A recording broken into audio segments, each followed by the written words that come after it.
بۆچی دەرئەنجامی هەڵبژاردننی ئەو جارە ئەرکی لایەنی دەسەڵاتی قورستر کرد؟ گۆڕانکاریە بنەڕەتیەکان چی دەبێت؟ سەرەڕای ئەوەی لە هەڵبژاردننی ئەم جارە پارتی دیموکراتی کوردستان توانی 39 کورسی بەدەست بهێنێت وەک لایەنی براوەی یەکەم، بەڵام ئاماژەکان بۆ ئەوەن ئەرکی لە پێکهێنانی حکوومەتی ئەم جارە زۆر لە ڕابردوو قورستر دەبێت. بە جۆرێک بەبێ یەکێتی پێناچێ بتوانێت 51 بۆ پێکهێنانی حکوومەت دروست بکات. ئەوە لە کاتێکدا لە هەڵبژاردننی ساڵی 2013 و ساڵی 2018 بە هاوبەشی لەگەڵ گۆڕان و پێکاتەکان بە ئاسانی توانی ڕێژەی 51 دروست بکات.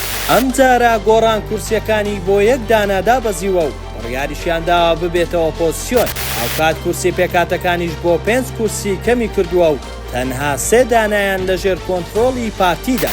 بە بڕوای چاودێران ئەوە وای کردووە پارتی خۆی بە براوەی گەورە نەزانێت، چونکە دڵنیایە کە دەبێت بە ناچاری لەگەڵ یەکێتی ڕێک بکەوێت و بەشێک لە مەرجە قورسەکانی یەکێتی کە پۆستی سەرۆکی هەرێم و چەند وەزارەتێکی سیادیە ڕازی بێت. چاوەڕێژ دەکرێت دوای ڕاگەیاندنی ئەنجامی کۆتایی هەڵبژاردن کۆتایی ئەم هەفتەیە بە فەرمی گفتوگۆکان بۆ پێکهێنانی حکوومەتی نوێ دەست پێ بکات کە پێویستە سەرەتا سەرۆکی پەرلەمان دواتری سەرۆکی هەرێم هەڵبژێردرێن لە قۆناغی کۆتاییش کاندیدی گەورەترین کوتلەی پەرلەمان بۆ پێکهێنانی کابینەی حکوومی ڕاست پێدرێن.